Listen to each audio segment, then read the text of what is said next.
If you're driving, please remember to use your car's Bluetooth speaker while listening to the AM Drive. Sports talk is not worth your safety or the safety of others. Grab your popcorn and sit back. Jump the gun. Oh, no, give me more than that. Okay, go this way. That was dumb. We are. How could I tell you when nobody wants to? Ill-fated words I will choke. Happy Lacrosse Thursday to everyone in the sports universe. It is June the 2nd, 2022. This is the AM Drive on Twitter, YouTube, and Facebook, and we are live. For Semi Action, thumbs up Semi Action, I am Michael Carvalho saying, what's going on, Semi? Good morning, Michael. Good morning. Lots of stuff in the news today. I'm very happy for Jay Ayali, the former running back for the Philadelphia Eagles. He won his settlement with his insurance company. He's made more with that insurance policy than he did as an NFL running back. Isn't that crazy? Is it Jay Ajayi? Ajayi, yeah. He's trying to put the L's in there. Shame on you. Yeah, former Dolphins running back, I think, too. Yeah, the Eagles running back, the guy who won the Super Bowl with them. Yeah. He's pretty fast, too. He made more with his insurance policy for loss of value after getting hurt than he did making as an NFL running back. Isn't that insane? Nice golf clap for Mr. Jay Ajayi. Yeah, Ajayi. Yeah, that's it. Yeah. Hey, Simi, who's got the best morning show? We do, if we can pronounce the names of the players right. That's right. Well, if you want the best morning show merchandise, it's very cheap. Go to amdrive.online to shop our show. You get mugs, you get hoodies. Aaron's got the 3-pack of the black mug, the black hoodie, and the tumbler. Buy it for your friends, buy it for yourself, buy it for your dogs and your cats. I'm kidding, we don't have that apparel yet. Maybe I'll do that for like somebody's dog, who knows. But just remember to go to amdrive.online. Best morning show, lowest price merch, guaranteed. When you build the mugs, does the advertisement come up, put your mug on a mug? Is that the way they advertise that? No. They should do that. I do call it mugged. Oh, okay. Yeah. Your guys' mugs are on mugs, which is pretty cool. Yeah. And if you become a regular partner of the show, we're going to have to add a third face in there, and that might be hard to do. Maybe we'll put a little Sammy in the foreground. We're going to need like jugs then. My head's kind of big. Oh, Lord. Like 5-gallon buckets. Love it. I don't know if you saw the game last night. You probably did because you're a big hockey guy now. Rangers beat the living pulp out of the Lightning and got to Vasilevsky 6 times. And the first 3, I'm like, okay, that sucks. The next 3, I'm like, dude, what the heck is this guy's problem tonight? And then, of course, the awful thing about this game got really ugly late. I know it was physical for a good majority of the game. By 2 into the third period again, I'm like, oh my, what just happened here? I see dudes fighting, dragging referees to the floor. Pretty rough stuff there, Sammy. Yeah, I mean, they got to Vazzy pretty early, and once they got to him early, you could just see he wasn't as comfortable as he's been in other games. For whatever reason, that early goal, a couple minutes into the game, really seemed to affect his ability to stay on top of the action. But the Rangers played a phenomenal game. I mean, they were physical, they were fast, they seemed a little bit faster than I think Tampa Bay thought they were going to be. And while Tampa Bay does all that dirty work, as Aaron pointed out, so do the Rangers. And the Rangers definitely had the edge from that early goal, and it just cascaded from there. But the fight at the end was, physical matchups do sometimes produce a little extra jarring after the fact. But yeah, the fights at the end of the game seemed a little bit more than normal. I wonder if there's a little bit of bad blood in that locker room right now. What I would be concerned with is suspensions. I don't know if the NHL is into that kind of thing in the playoffs, but the fact they dragged referees to the ground and had them pinned can't be a good thing. League has to be looking at that. I'm sure they will. I don't know about suspensions, but yeah, it's not a good look for sure, especially in one of your marquee matchups. But the key takeaway I took from this is the Rangers are good. Like people really underestimate how good the Rangers are. They were a significant dog in this game. They're a significant dog in the series, and they took it to Tampa and gave them all they can handle. I mean, I'm still thinking Tampa wins this series. I mean, all they did was hold serve at home, but the Rangers showed they can play with these guys. And they haven't really held serve at home yet. If Lightning get game 2, all of a sudden the Lightning have home ice advantage. Yeah, 100% true. Winning game 1 is usually the easiest game for the road team to win. But they still, the series doesn't really start until somebody loses at home. Is usually the way it works. And if the Rangers can hold serve these first 2, then it's tough for Tampa to take control of the series anytime soon. So we'll see. It was a good game for the Rangers, though. Do you think Vasilevsky? You mentioned they got to him early. Do you think that message? You think we may have found a hole in his game that psychologically he just isn't there after allowing the first 2? I don't know if that's the case. I just think they stunned him a little bit. I think he came out thinking he was going to shut this team down. If you listen to everybody in the world saying Tampa Bay is going to walk right through the Rangers, and all of a sudden you're down 1-0, right at the start of the game, the crowd's roaring, and all this momentum is on the Rangers side. Then they tie it back up, and now all of a sudden you're down 2-1 again. It's like, maybe some of the people he was listening to in the locker room, maybe all the announcers. I don't know what goes on in these guys' heads, but it all turned out to be a little bit wrong, right? The Rangers didn't just roll over. It wasn't an easy series, and I never think players actually think that way, but it came when I watched the game. It looked like Tampa thought they were going to win this game pretty easily, and then they were a little bit shell shocked by how well the Rangers came out. Some of the Rangers just punched him in the mouth. That's what it seems like to me. But there was just, I look at the hits in that game, like, man, these guys are like really going at it. But they really want to say, they want to show the Lightning, hey, we're physical too. It was the first time I watched where Tampa looked shocked. In the other series, they were dogged. And so nobody expected them to be Florida other than Aaron. Nobody expected them to be Tampa or Toronto other than Aaron. And so they came in with this like underdog mentality. This series, they came out with like what seemed like a favorite mentality and then got punched in the mouth, and it looked a lot different from that point forward. That's right. Yeah. Speaking of being punched in the mouth, the Avalanche had a little bit of scare from the Oilers in game number 1. So I ask you first, who wins game number 2? Does Colorado get a 2-0 lead, or does Oilers show you enough in game 1? I do think Colorado will get a 2-0 lead in this series, but I do think the series will go a few more games. I don't think it's going to be a clean sweep. I think these teams are slightly more even than it could be, and depending on the health of the goalie, it could end up being a 7-game series. But I do think Colorado will hold serve here again at home. I don't think we're going to see 14 goals, but it should be a good action-packed game. I've got the Oilers in I'll say 6, or I'll say 5-3 or 5-4 kind of game. Yeah, I mentioned this the other day. The odds makers are in a conundrum with this game because making the total 7 seems just so low for these guys, but you can't really make it 8 because everybody will take under 8 in any sort of hockey game. And so, they're going to continue to be 7.5. And I think if they keep it there, I think the odds makers are going to get killed. I think over is going to be in every game pretty much. Completely agree. I want to get to this before we move on here.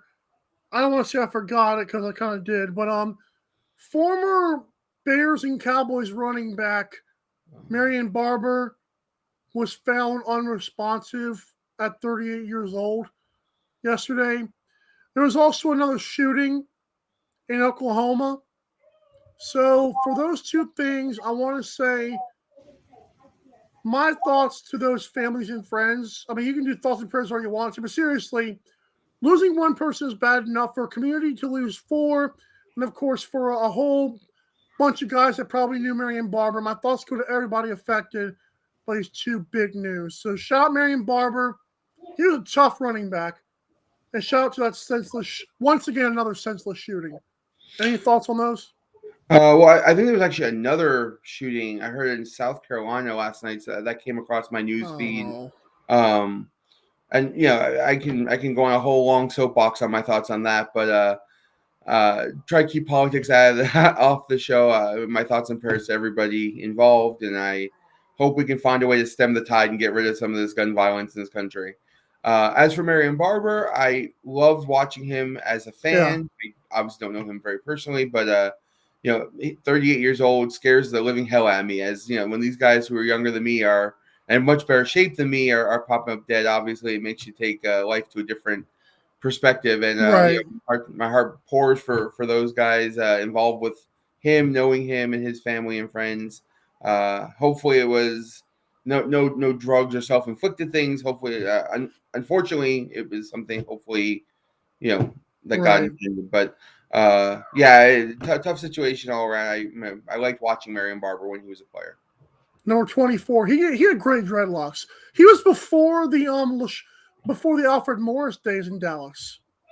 Yeah, he was with Tony Romo and KO.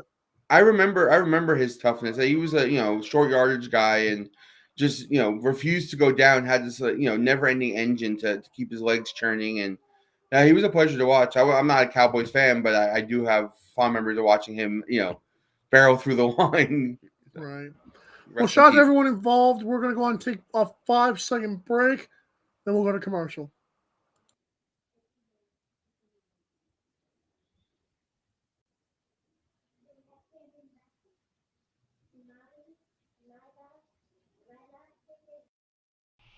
The AM Drive with Mike and Aaron might be the best morning show ever.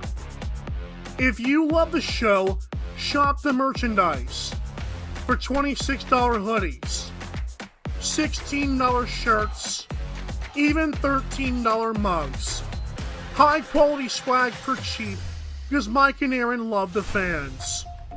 The best morning show, the lowest price merch at amdrive.online. This is Popple, the next generation business card. With just a tap, your Popple instantly shares your digital business card to both iPhone and Android devices.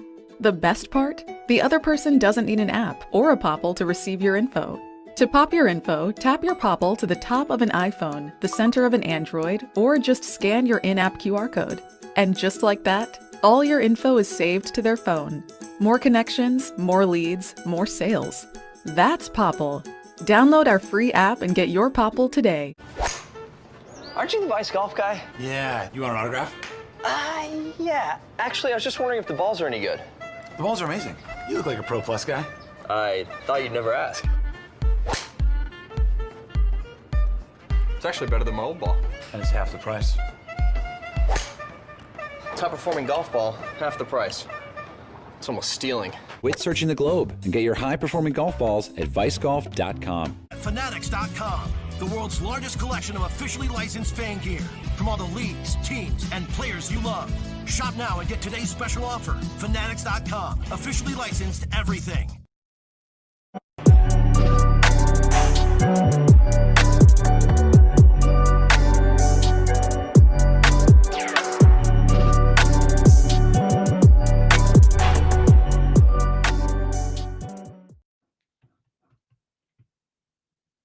And welcome back here to the AM Drive on Twitter, YouTube, and Facebook. If you like the sports talk that you're hearing, hit subscribe button on YouTube. If you like it even more, follow us on Twitter. And if you like it even more, like us on Facebook. Reminder that if you want the best merchandise for your team, your favorite players, everything, you got to go to mikeandaarondrive.com and do the what? Click the F. That is a fact. When you click the F, the whole Fanatics shop is open to your disposal. So please do so. Click add to cart, wiki, click add to cart. And when you do so, you support us, and we thank you so much. Gracias, baby. I don't know if you saw the match last night, Sammy. I watched a bit of it. I didn't watch it. I know it was actually here in Vegas. And I am a Tom Brady fan. Hockey was on. I have to admit, I watched more of this than I should have. I get the whole charity aspect of it, and I thought it was cool that Aaron Rodgers was able to sink a putt because Brady and Rodgers went up early, then they fell back down, and Mahomes and Allen took the lead, but then Rodgers sank the clutch putt to win tournaments because he's not clutch, I think 12 holes is a bit much. Yeah, on a Tuesday, on a Wednesday. I don't know how long the telecast lasted, but I mean, I kind of feel like the whole fun of this is, it's a long time. I kind of feel like the whole fun of this is just hearing these guys kind of, yabber back and forth and talk a little bit of trash and, have a beer or two. I imagine they drink on the golf course. They do. I don't know that the actual golf is all that important, but it sounded like they played pretty well. I read some of the highlights of it. I mean, they played well, but let's be real, it's not professional golfers. And no offense, I don't care how funny they are. For 3 hours, maybe they should have just pre-taped it like they used to. I'm serious. The fact that it was on a Wednesday was even stupider. I liked it, but the whole thing I gave like a 6 or 7 out of 10. It wasn't perfect. It was good production, but as a guy who doesn't watch golf even when the pros play, I really just couldn't find any time in my day to watch 4 guys who don't even play professionally. But like I said, seeing these guys hanging out together would probably have been fine. But yeah, 3 hours is a bit long. I tend to agree. I didn't watch even a second of it. So I hope those who did enjoyed it. I'm sure. This is my favorite part of the show now. It's part 2 of NFL True or False and Why. We have 4 more questions today. And the first one, I'll let you go first here. Carson Wentz will be better on the Washington Commanders. True or false and why? So this question has some loadedness to it. I don't think Carson Wentz was bad last year, but he did lose the Colts some games. So I'm going to say false because I thought he was actually pretty good with the Colts. I don't think he will be better with the Commanders. I think he'll be about the same, if not slightly worse. He doesn't have the big running game to help him as much as he did in Indianapolis. So I don't know that he'll be better, but I don't think he's going to lose them the games that he did in Indianapolis. So it's a tough question for me, but I'm going to say false. Terry McLaurin might be the best receiver he's had, if we're being fair. I can't think of really anybody else in Philadelphia or even Indianapolis that was that good or that healthy, for crying out loud. Right. I'm sour, okay? I'm salty. I'll say false in a different way, though, because I feel like Dan Orlovsky made a great point. Carson Wentz was supposed to resurrect his career in Indianapolis and did not. He still made the stupid plays. Why should we expect anything different now that he's in Washington and a dysfunctional organization at that? I mean, I think he had like a 3-to-1 touchdown interception ratio with the Colts. That's a pretty good quarterback usually. People just remember the games that he lost, the way that he lost them. The boneheaded plays were sickening. Right, but if you look at the whole body of work, if you looked up his stats versus my guy's stats without any context, you would think he had a pretty good year. And I don't know that he's going to have a better year than that. That's not good for Washington. They're not going to win that division anyway. I think Philadelphia and Dallas are going to be have a fun time. Yeah, those two teams are pretty much leaps ahead of the other teams in that division. Right. True or false and why? Matt Ryan leads the Colts to 1 or more playoff wins. I'll go first here. 1,000% true. I'm hearing so many reports and teases from players and reporters in this OTAs that Matt Ryan is a very good quarterback still. But they're like, when you get out your break, you better be ready for that ball to hit you square in the hands. I was like, let's go. I never heard any hype like that. Even before Carson Wentz's season, I never heard any hype like that. But these guys really want Matt Ryan to do well. I told you guys Matt Ryan is not washed. He will be just fine. Simeon Aaron, he's a good quarterback. Borderline, very good. He's a very good quarterback, in my opinion. I watched him in Atlanta with dog crap around him perform very well. I think he wins. I think we can do an AFC Championship game. So you should bet all of that because I think you'll make a lot of money and you'll probably be the only one. Because if you look at the offensive weapons he went from versus the offensive weapons he's going to, it's a severe downgrade. And now I'm not talking about the offensive line on Jonathan Taylor. I'm talking about his receiving core. Because you just said Carson Wentz hadn't had anybody to throw the ball to that was better than Terry McLaurin, but Matt Ryan did. Matt Ryan had better guys than Terry McLaurin, and he's now going down to what Carson Wentz had last year, which is worse, significantly worse. Also, let's be fair. The guy's aging. He's not his best. And when he was at his best, he had one really good year. And so he's not going to have his best year. He's not going to have probably even a good year compared to that year. So while I do think Indianapolis has a good team, I do think they can run the ball well. They have a good offensive line. They play good defense. Darius Leonard is a beast. I do think all those things are true. I don't know that Matt Ryan will be the piece that they need to make it through the playoff. But I'm going to say that they do win a playoff game. I'm going to say true they win a playoff game under his 2 years there. But I don't think they win more than one. I don't think they're even a real threat to get any further than out of the wild card game. Whoa! Fact check time for Sammy Action. Hey, Sammy, how many games did Calvin Ridley play last year? I'm going to say 3 or 4. Oh, Kyle Pitts. I mean, name me a guy besides Kyle Pitts. I mean, we're going to say Zacchaeus is a great player? No, I'm not saying that last year specifically, but over the course of his career, he's had much better receiving cores than Indianapolis has this year. Right. You know, there was a guy named Julio who played for him for quite a long time, right? And he was a pretty good receiver. And they had Julio and Calvin Ridley on the same team one year, if I'm not mistaken, when Julio was still pretty good. So they've had good running backs as well. I mean, Devonta Freeman was good. They went to Super Bowl with him. I mean, and so they've had weapons, and now they have less weapons. I don't really care for Indianapolis' receiving core. I don't see Matt Ryan putting up, 5,000 yards and 40 touchdowns on this team. This is a running team. He's going to manage the game and pick up the occasional third down. I mean, this is a 3,500-yard, 20 touchdown guy, which, if you look at it, is what Carson Wentz was, right? That's exactly what Carson Wentz was. I'm gonna go with I'm gonna say he throws more touchdowns than Carson Wentz did last year. Yeah, I'm gonna say he throws the same amount of interceptions, but they're not gonna be stupid interceptions. Like they're gonna be bone. They're not gonna be a left arm slinging from your back, all kind of stuff like that. So it'll be easier to deal with. I also think he'll throw for 500 more yards. If you say so.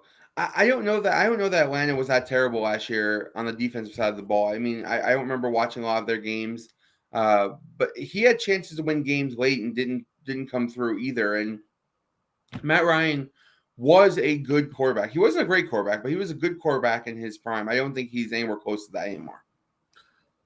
I disagree. We'll see. Okay. And I was so happy when he was traded to the Colts. That was just such an amazing thing for me. I think they would have done better with Baker, and you know how I don't have any love for Baker.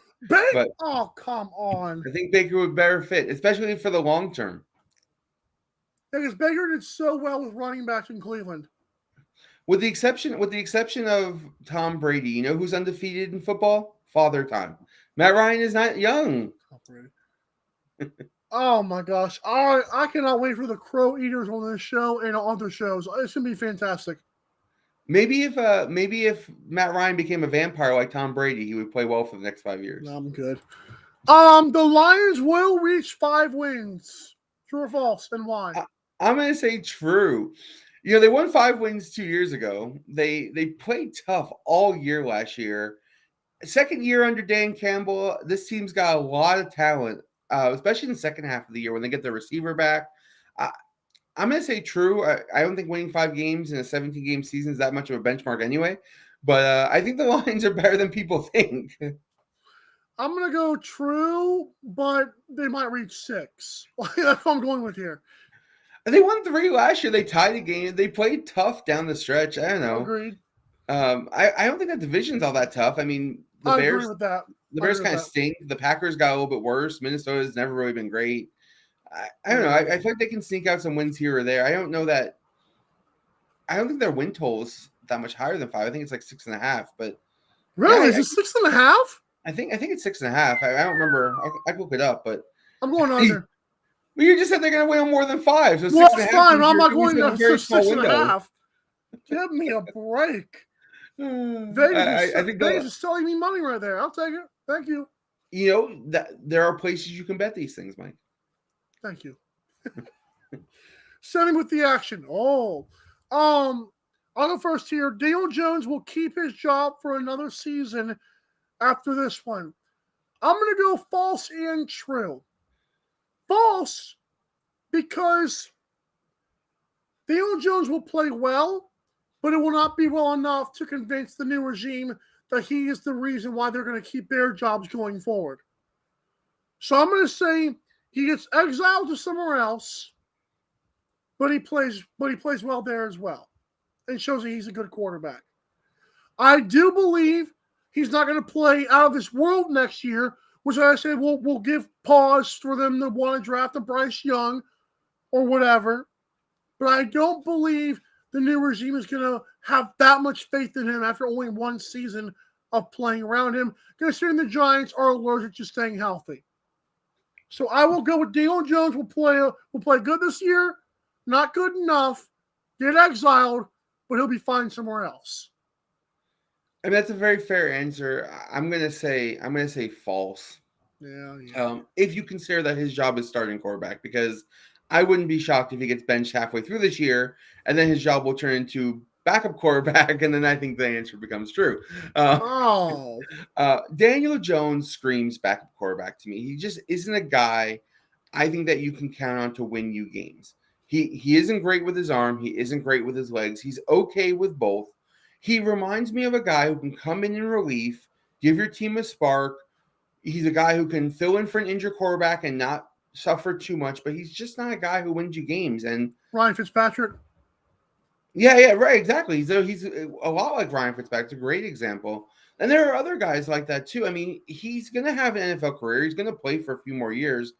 If I was in a franchise, I wouldn't want him running my team. There's got to be somebody better than this. Arch Manning, woohoo! I mean, yeah, like you said, Bryce Young's coming out. There are other guys too. I mean, even the guy the Steelers drafted, right? I would much rather have that guy. Oh, Kenny Pickett, really? Yeah, because you know what? At least you don't know what you're getting with Kenny Pickett. I know what I'm getting with Daniel Jones, and it's not great. I mean, he's faster than people think he is.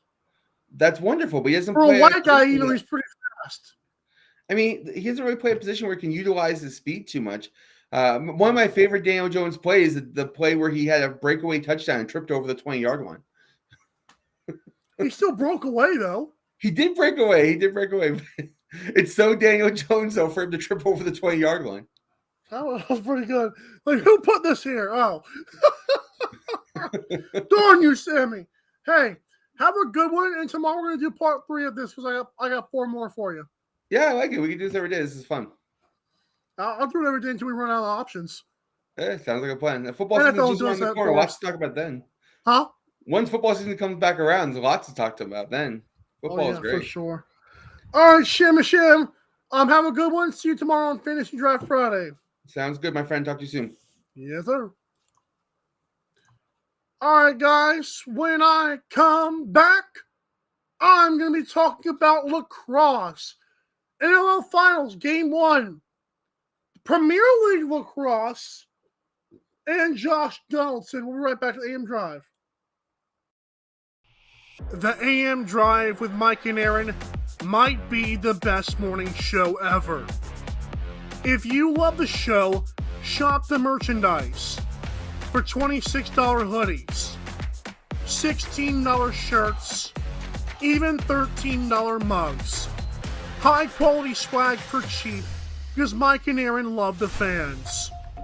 The best morning show, the lowest price merch at amdrive.online. This is Popple, the next generation business card. With just a tap, your Popple instantly shares your digital business card to both iPhone and Android devices. The best part? The other person doesn't need an app or a Popple to receive your info. To pop your info, tap your Popple to the top of an iPhone, the center of an Android, or just scan your in-app QR code. And just like that, all your info is saved to their phone. More connections, more leads, more sales. That's Popple. Download our free app and get your Popple today. Aren't you the Vice Golf guy? Yeah. You want an autograph? Yeah. Actually, I was just wondering if the balls are any good. The balls are amazing. You look like a Pro Plus guy. I thought you'd never ask. It's actually better than my old ball. And it's half the price. Top performing golf ball, half the price. It's almost stealing. Quit searching the globe and get your high-performing golf balls at vicegolf.com. Fanatics.com, the world's largest collection of officially licensed fan gear from all the leagues, teams, and players you love. Shop now and get today's special offer. Fanatics.com, officially licensed everything.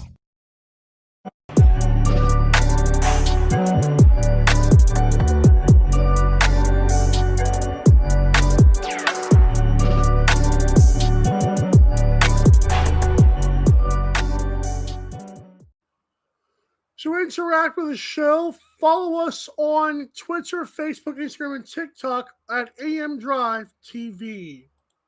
And once again, to shop every league with daily deals, click the F on MikeandAaronDrive.com and get today's daily deal, which is 20% off gifts for dad once again. Shout out to the boys at Fanatics. Game 1 of Mammoth and Bandits in the finals is coming up, I believe, Saturday or Sunday. I forgot which one it is. But either or, I cannot wait for that game. It's the finals, of course. We've done the lacrosse thing every single Thursday for quite some time now. It's on Saturday, so at 7:30 Eastern. So I have got the betting right now. Colorado at plus 1.5 is even money, but Colorado's a plus 150. The Bandits are a minus 180. I'm going with under 22.5. I think Matt Vince and the goalie and Dylan Ward are going to put on a show. I think there is a lot of offense to be found in this series, but I don't think you're going to see like 18-16. I think you're going to see like, 11-9 or 11-10. I think we'll be fine with that. So I'm going to go to the Bandits to win game 1, but I do believe that it'll go under 22.5. That's a lot of goals, man, for those two goalies. So anything else wrapping up, which means Premier Lacrosse League is here, and there are 4 games this week, and I want to get to this one. This is pretty cool. It's the Chrome and the Archers. It'll be on ESPN Plus Sunday at 3:45 Eastern. Now, PLL is a bit different because PLL is, of course, field lacrosse. It's not as fast. It's not as action-packed. So I'll admit it will take a little while getting used to. There also is a game on ESPN, the Redwoods and the Atlas, Saturday at 5 Eastern. Again, that's on ESPN. So let's do a little of the matchups for these things. Last year, you had 13 goals for the Atlas a game, 12 for the Redwoods. There is a 2-point shot in field lacrosse, by the way, for the PLL. Atlas take a little more shots per game at 43%. This actually is pretty even matchup. Face-off percentage is 62% to 59%. I really am excited for the PLL because I want to see how the pros do. I've watched a lot of college field lacrosse. It's good. It's not great. It's not as good as the box lacrosse I've watched for the NLL. So it's going to be a tough thing for me getting used to, but I want to see how the pros do it. I know there's some guys from the NLL that actually do work with the PLL and perform there. And I think that's a big deal. But we'll see what happens moving forward. I know the guys from the NLL have been saying eventually there might be a time where they kind of have to choose a side. Me personally, I think PLL is easier. I think NLL is the way better product and will be better 10 years from now. I'm excited to watch PLL. I know you guys will be as well. I'm telling you guys, give lacrosse a try. And honestly, I want you guys to watch the NLL finals in game 1. We do have ESPN Plus and Disney Plus. A lot of you guys are like me. You got the Hulu, Disney Plus, ESPN Plus package. So after you're done watching Kenobi episode 3, why not just watch the finals on Sunday? But I'm excited for PLL as well. I want to see how their product looks. I know the guy who runs them is a former NLL player, if I'm not mistaken. So I'm excited for the PLL, and I want to see how it looks on ESPN. Josh Donaldson of the Yankees was hurt by the team's lack of support following the Tim Anderson of the White Sox fallout when Josh Donaldson called Tim Anderson Jackie Robinson over and over and over again. Josh Donaldson has appealed a one-game suspension, so I'm assuming he has not served that yet. He said Tim Anderson misinterpreted the Jackie Robinson reference. He also wants to end his beef with the White Sox, saying he never wants to be in that light or that spectacle again. So I want to first get into the support that he received or lack thereof from the Yankees. I am perfectly fine admitting that Josh Donaldson should not have called a black player Jackie Robinson. So before I get into all them, if that was right or wrong, I think if it was not, to me, that's not blatantly racist. I was not there, but I want to be very clear. I know I'm white. I know that people will not listen to half what I say because of that. I know half the people will not listen to that. And that's fine. I don't care. What I care about is that to me was not, screaming the N-word. That to me is not, saying stupid like slang. Jackie Robinson can low-key be viewed as a compliment. But if you're harassing somebody, it might have some racist connotations or whatever. For me, what makes me mad if I'm Josh Donaldson is why did my teammates not say I'm a good guy and then say that was stupid to say? Why did the Aaron Judges of the world, why did Aaron Boone, the manager, why did they feel compelled to say, oh, that was a stupid thing to say, and then leave it at that? Because to me, if I am a teammate of you guys, I don't want to sit there and think that I'm some blatant racist. I think you guys should know that by now, correctly? If I'm in a locker room with you guys every day, we play 162 of these puppies, and you just found out I'm a racist, I might not be a racist. I'm just saying. If that's far-fetched, I don't think it's that far-fetched. So why would the teammates and the manager just say that and then not say he's a good guy? That to me adds fuel to the fire. Now, as for him thinking Tim Anderson misinterpreted it, I think he's full of crap. I think Josh Donaldson is full of crap in that regard. You cannot misinterpret that as calling him the GOAT. You can misinterpret that as saying, hey, you're Jackie Robinson. What's up, Jackie? What's up, 42? That would get kind of stupid after a while, and I can see why Tim Anderson felt the way he did. Doesn't make Josh Donaldson a bad person. It means he told a stupid joke. Next, I want to get to this. He's ending his beef with the White Sox because he, quote, never wants to be in that light or that spectacle again. This is the perfect thing for him to do in this situation. Cancel culture and mass social media is one of the stupidest things on earth. They want to exile you from life itself, basically want your head on a silver platter, and they don't believe anybody can change. They don't believe that there is such thing as a dirty joke. They don't believe there is such thing as forgiveness. It's all just screw you, go to hell.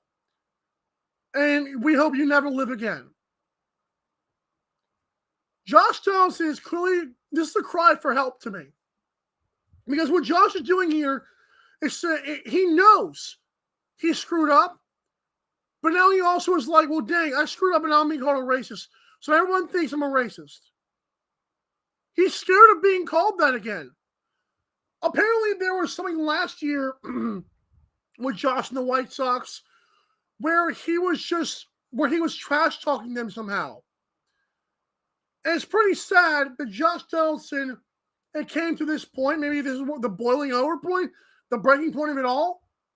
But it's pretty sad that he's going out of his way to say, hey guys, I'm not a racist, and these idiots are still calling him one. Again, we play 162 of these puppies, and you guys are just finding out? Come on, that's stupid. You're not. He's not. Come on, man. Hope Josh Donaldson learns from this. I just thought it was kind of scummy of his teammates to do what they did and just calling them out. And I thought it was kind of scummy that people were trying to cancel the spin. So, yeah. Tomorrow's Fantasy Draft Friday, and I'm excited for that. I love this ticker. Shout out to Restream for this. This was pretty cool. That's it for me. I'll leave it there. Like I said, tomorrow's Fantasy Draft Friday. For Aaron Crouch and Simi Action, I'm out. Carvalho saying, have a good one and drive safe, won't you? Bye.